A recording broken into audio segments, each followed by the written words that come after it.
Happy Halloween, Rochester ALC, and welcome back to another week of C103 News. I'm Devin. And I'm Larry. We have a lot of news to bring to you today, so let's get to it. That's right, Larry. This week we are bringing you information on winter driving, pumpkin painting challenge, tips from Lois, words of wisdom from Mr. Zebert, and our most important topic, strike a hunger. That's what's up. Let's begin with our first topic, winter driving. With winter coming up, it's time to ask yourself the question, are you prepared for winter? All right, we're here with Greg talking about winter weather driving. Greg, are you prepared for the winter weather? Yeah, I'm actually prepared. Since I am a first-time driver, I am a little nervous because I've been seeing a lot of things or videos as in people crashing in the snow or spinning out. Well, how do you prepare for the winter weather driving? I say get winter tires, check all your fluids, brakes, all that good stuff. All right. And what do you think works better, a car or SUV for the winter? Some of the times I say it's better for a SUV because you got the four-wheel drive. It's more capable to go through snow, and some of the times it's just better. But at the same time, you could always use a car because apparently front-wheel drive is better in the snow. So yeah, on the roads. Well, thank you for the time, Greg. Yeah, thank you, sir. Will upcoming winter affect your driving?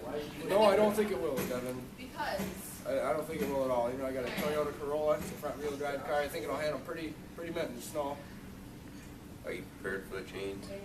Hell yeah. It just means I get to have more fun. Doing donuts in the parking lot at school and stuff. Who wouldn't want to do that? Seriously, this is just fun. It really is. Action. Will the upcoming winter affect your driving? I would say definitely winter affects my driving. My husband always tells me I need to slow down, and I definitely do slow down in the winter with the ice. And are you prepared for the weather change? With the weather change, what I do to prepare as the weather gets colder and we have more issues with storms, snowstorms, I try to have in both of our vehicles the survival kit that has like a little candle in it, maybe some granola bars or candy bars, and also a tin for melting snow in case we get stranded somewhere, along with extra blankets in the car. Always have to have those.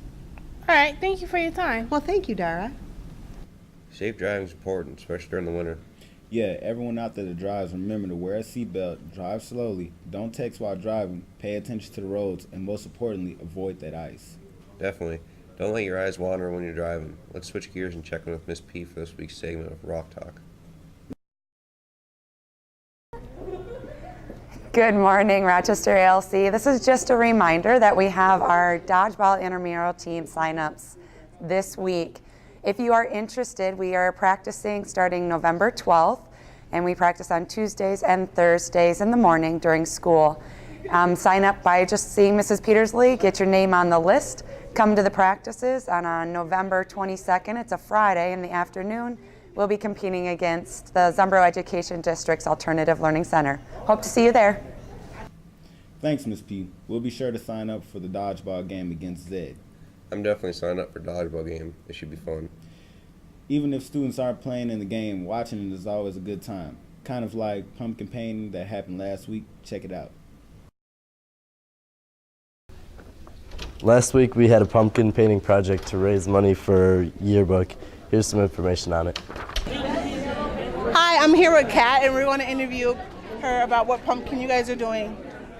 We're doing Lilo and Stitch. Cool. So, Miss Molly, what do you like about our new pumpkin thing that's going on? Well, I think it's a very creative idea, and I love the enthusiasm of the advisories and the way that they're working together to come up with wonderful creations. Is there a purpose why we're doing this? Oh, yes. This is well, first of all, it's team building. That's always a wonderful purpose. But the goal is to raise money for the yearbook fund. So when people vote next week for their favorite pumpkins, the money that they vote with will help pay for the yearbooks. Yeah.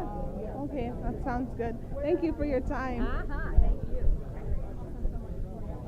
Did you stop? So Spencer, what was our purpose for painting the pumpkins this year? Everyone's going to vote for the one that they like the most, and then we're going to donate money and put money and fill up the pumpkin so we can raise money for the yearbook.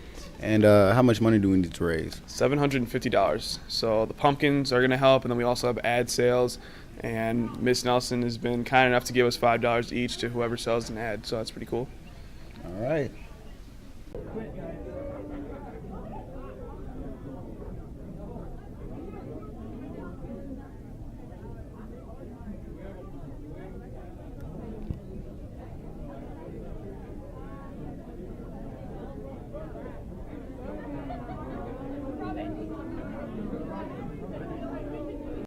Alright, so put money in the pumpkin that you want to win, and the winner, or the winning advisory gets a breakfast party.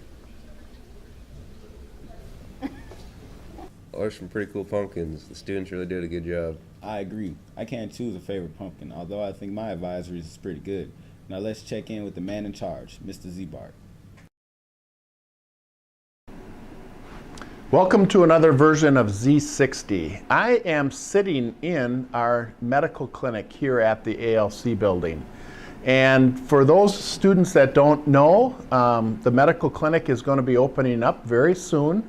Actually going to be kind of a soft opening on November 4th, and then another opening kind of with doctors and things on January 7th.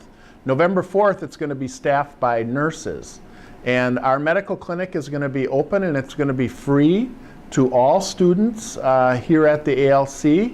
And I know that C103 News is going to do a little more in-depth piece about the clinic coming up shortly. But one thing I want to tell everybody about is that in order to use the clinic, students are going to have their parents sign a release form or a permission slip to use the clinic. And those will be coming to you through your advisories within the next few days.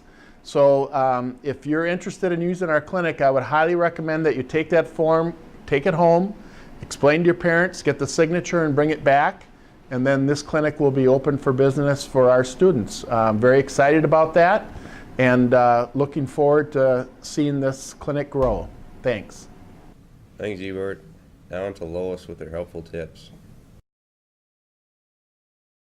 Welcome to another segment of Life Tips. Today we're going to be checking in with some classmates and instructors on who is it that you want to be. I'm going to be creative. Inspiring. Enthusiastic. Learned. Hysterical. Wise. I want to be an essay. I want to have more knowledge. So, who is it that you want to be? Think about it, talk it over with friends, and start your journey. Thank you and have a good day. Thanks, Lois. Your advice is always helpful and useful. Now for a few words about our most important topic on this week's news site, Strike Out Hunger. Hey Rochester ALC, today we're going to talk about We Scare Hunger and what it's about. What it pretty much is we're going to go collect canned foods on Halloween. Basically for Channel 1, and instead of asking for candy when you go trick-or-treating, you can ask for canned goods. And then you bring them to the school on either Friday or Monday after Halloween, obviously. And whoever has the most canned goods gets a pizza party. Woo-hoo! Thank you, Kiwi and Tia, for that information. Remember, students, ask for canned food instead of candy. Yeah, because the canned food will go to Channel 1 to help those in need. Sadly, that's all the news we have for you this week. Be sure to tune in next week for everyone's favorite show of the quarter, Bloopers. Have a great week.